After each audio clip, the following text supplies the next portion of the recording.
anak-anak, selamat bertemu kembali dalam pembelajaran Bahasa Indonesia pertemuan ke-11. Bersama saya, Ibu Welmi Baitano.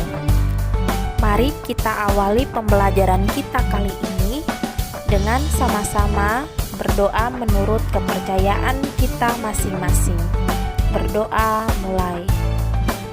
Berdoa selesai.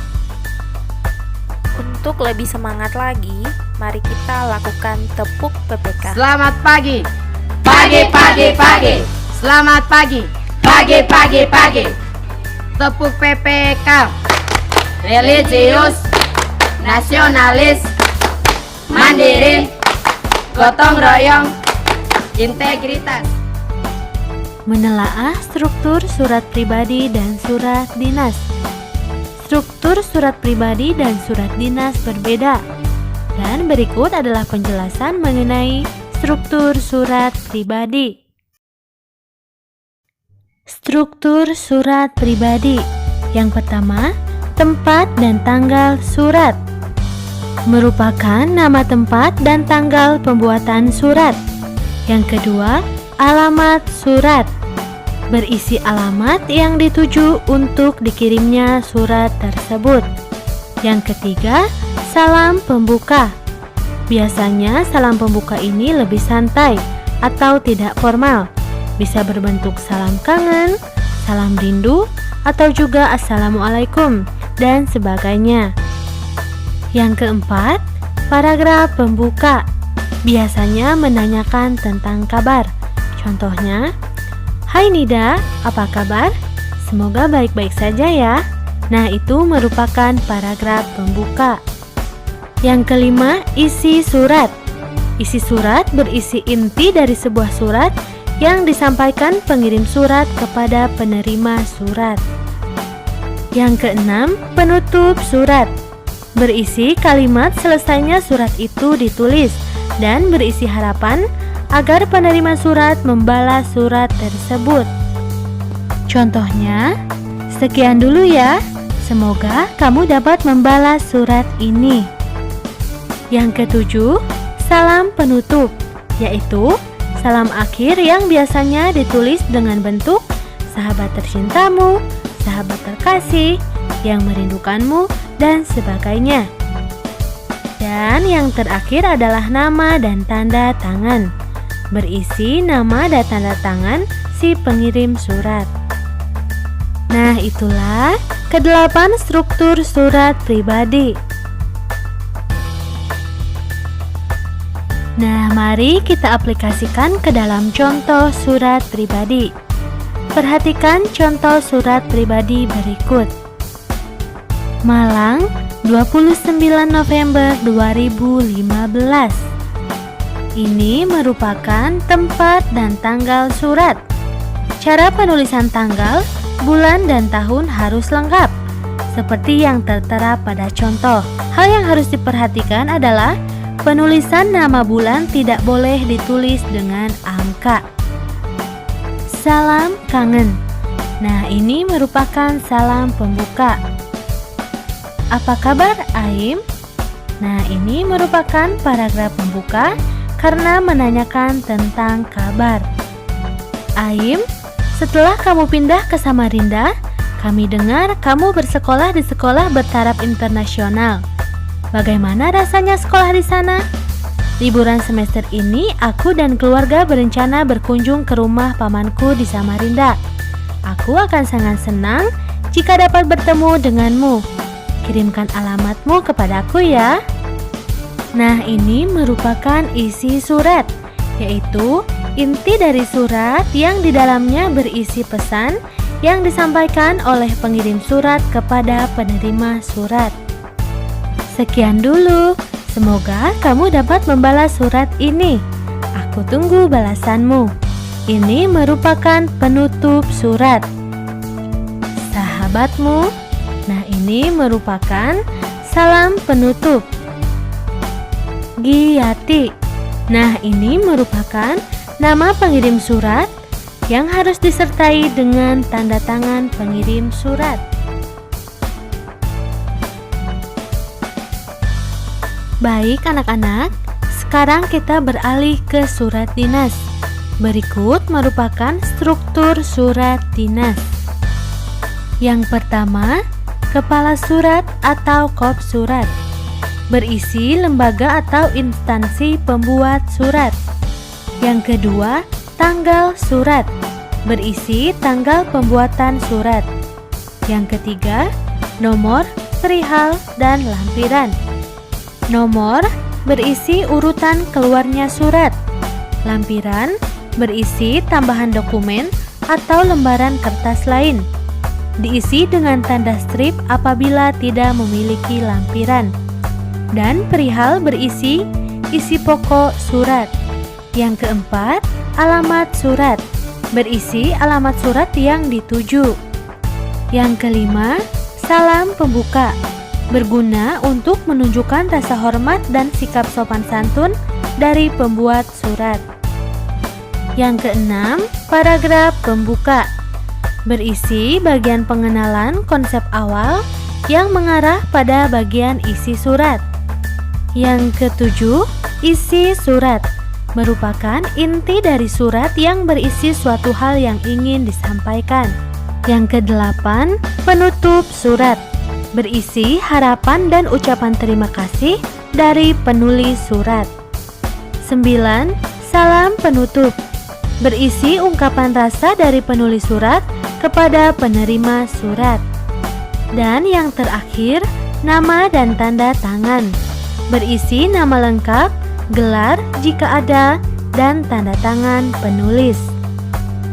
Nah, itulah struktur surat dinas. Coba kalian perhatikan contoh surat dinas berikut. Mari kita tunjukkan bagian-bagian struktur dari surat dinas tersebut. Panitia Persami Klub Sains Biologi, OSIS SMP Budi Luhur, Jakarta Pusat. Nah, ini merupakan kepala surat atau kop surat yang berisi nama lembaga atau instansi. Selanjutnya, tanggal surat 9 Mei 2015. Nah, di sini dalam tanggal surat tidak dituliskan nama kota karena nama kota sudah dicantumkan pada kop surat, sehingga tidak usah ditulis kembali. Yang ketiga, nomor, perihal, dan lampiran. Nomor surat adalah urutan surat. Nah, 05 ini adalah urutan surat. Di sini tercantum PKSB. PKSB ini adalah jenis kegiatan yang mereka adakan dan kepanjangan dari Persami Klub Sains Biologi. Ada lampiran, yaitu berisi tambahan dokumen. Lampiran ini terdiri dari satu berkas. Kemudian perihal. Perihal ini merupakan isi pokok dari surat. Nah, perihal dalam surat ini yaitu mengenai permohonan izin. Kemudian yang keempat, alamat surat. Yang terhormat, Kepala Kuarcap Jakarta Pusat di Jakarta. Nah, alamat surat ini merupakan alamat yang dituju. Selanjutnya, salam pembuka, yaitu dengan hormat. Nah, setelah penulisan dengan hormat ini ditandai dengan tanda baca koma. Yang keenam, paragraf pembuka. Nah, di dalam paragraf pembuka ini berisi konsep awal yang mengarah pada bagian isi surat. Selanjutnya, isi surat. Isi surat ini merupakan inti dari surat atau tujuan yang disampaikan penulis kepada penerima surat. Selanjutnya ada penutup surat. Atas perhatian dan dikabulkannya permohonan ini, kami mengucapkan banyak terima kasih. Dalam penutup surat ini berisi ucapan terima kasih dari penulis surat kepada penerima surat. Selanjutnya ada salam penutup, yaitu hormat kami, ditandai dengan tanda baca koma setelahnya. Di sebelah kanan terdapat nama dan tanda tangan ketua panitia, yaitu sebagai penanggung jawab. Dan di sebelah kiri terdapat nama dan tanda tangan kepala sekolah yang ditulis untuk meyakinkan atau memperkuat surat tersebut. Nah, seperti itu struktur dari surat dinas. Oke, anak-anak, setelah kita memahami struktur surat pribadi dan surat dinas, sekarang kita akan mencoba membandingkan unsur surat pribadi dan surat dinas tersebut. Coba perhatikan tabel berikut. Di sini sudah tertulis unsur surat. Di antaranya, kepala surat atau kop surat, tanggal surat, nomor surat, lampiran, perihal, alamat surat, salam pembuka, pembuka surat, isi surat, penutup surat, salam penutup, serta nama dan tanda tangan. Di dalam surat dinas, semua unsur tersebut terdapat dalam surat dinas.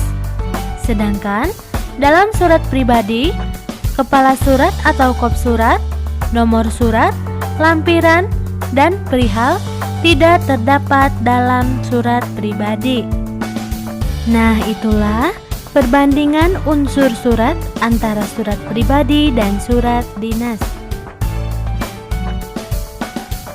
Berikutnya, kita akan menelaah pasangan unsur dan alasan penulisan. Memasangkan unsur dan alasan penulisan surat pribadi dan surat dinas. Unsur surat yang pertama, tempat dan tanggal surat. Alasan penulisannya yaitu bertujuan agar pembaca tahu di mana dan kapan penulis menulis surat tersebut. Unsur surat yang kedua, salam pembuka, bertujuan menyapa pembaca surat. Yang ketiga, kalimat pembuka paragraf, bertujuan sebagai pengantar isi surat yang mengajak pembaca untuk memperhatikan pokok surat. Yang keempat, isi surat, yaitu pokok informasi yang ingin disampaikan kepada pembaca surat. Selanjutnya, salam penutup, bertujuan untuk menutup pembicaraan dalam surat. Dan yang terakhir, nama dan tanda tangan, bertujuan supaya yang membaca mengetahui siapa penulisnya. Kita lanjutkan ke menelaah bahasa surat pribadi dan surat dinas. Berikut adalah penggunaan bahasa pada surat pribadi. Di antaranya, pilihan kata sapaan bersifat pribadi. Bahasa surat pribadi tidak formal, tetapi santun. Pilihan ragam bahasa tergantung siapa penerima surat. Menggunakan sapaan seperti orang bercakap, menggunakan kata ganti orang pertama untuk pengirim, dan kata ganti orang kedua untuk penerima. Sedangkan penggunaan bahasa pada surat dinas yaitu pilihan kata sapaan bersifat formal atau resmi. Bahasa yang digunakan berupa ragam baku. Dan itulah penggunaan bahasa pada surat pribadi dan surat dinas. Pembahasan selanjutnya yaitu menelaah kesalahan dalam penulisan surat. Pada saat menulis surat, kita tidak pernah lepas dari kesalahan, baik itu dalam kesalahan penulisan atau lainnya. Nah, berikut adalah beberapa kesalahan pada saat menulis surat. Kesalahan penanggalan surat, hal surat, lampiran surat, alamat tujuan, isi surat, dan penutup surat. Dalam kesalahan tersebut disertai juga alasannya serta perbaikan dari kesalahan tersebut.